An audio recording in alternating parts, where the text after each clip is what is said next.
how do you expect to make these, how do you expect to be effective for a district that you'll be in the Democratic minority likely in Congress? How can you actually deliver results for the people of CD7? I think it's important when you look at that horrible bill that just passed, that it only passed by one vote. And so you had 6 Republicans that chose not to. I think that's a value statement when you choose not to vote. So my presence there would require that those individuals make that statement and make sure to go back to their communities and say, this is what I stand on. This is what I believe in. And talk to your constituents about why it's okay to cut services for the most vulnerable in our communities. One thing that people kept saying a lot, in part like pointing at you, was that they want a new type of leadership. How are you going to show constituents that you are a new type of leader and not just a repeat of your father, I guess? Well, respectfully, this community reelected him 11 times. And so I think I am very proud to be Raul Grijalva's daughter, but also very proud of that movement that he started.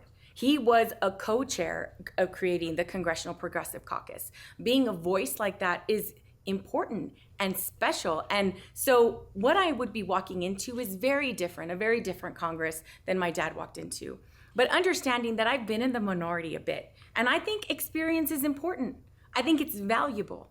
And when part of the experience that I've been sort of criticized for is spending 20 years on a volunteer board, I'm okay with that. I wear that badge with pride. Adelita, you talked about increasing staffing at the border. Can you just clarify what is your position on giving more money to border enforcement, and then how do you answer the concern from Mr. Malvito about harassment at the border by law? Yeah, I really think that when you modernize the border, you need more staff to be able to look at those the equipment, the protections. It's not more militarization of the border. It's making sure that people can get through faster. Because what we're seeing right now is we have communities that are on an H-2A visa, for example, and cannot cross over, go back home, be with their families, and come back to work in time because there is such a bottleneck there. And so I think that's really critically important. And I'm sorry, what was your other question? Do you agree with Mr. Malvito that there's a problem with harassment by law enforcement? Absolutely. I had the opportunity when I went to cells to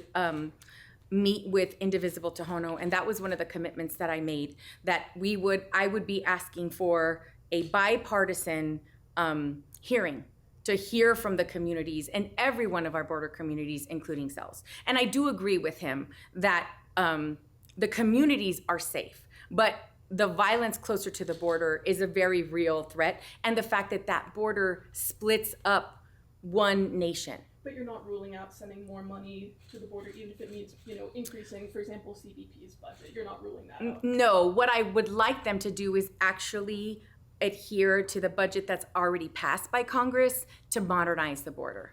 It's not more enforcement. It really is making sure that we have pathways. So we have those that are, have semis with all of the goods and services that we need to flow back and forth, that there is a quicker process for those to come here. Because right now we have trucks that have fruits and vegetables that are rotting. So, I think that that's a very real problem that we have. One more question. You mentioned making sure that people answer for their vote. You had 6 congressmen or members of Congress didn't vote. Would you be able to call for that, like on a roll call or something like that? Is that how you make them accountable? Well, that's literally what, there is a whole little tally, and you look at the 6 people who didn't vote. And in those communities, I'm going to say, so you need to talk to your representative, because respectfully, it doesn't matter whether you're in a blue or red state. People are angry because what they did is they sent members to Congress to fight for them.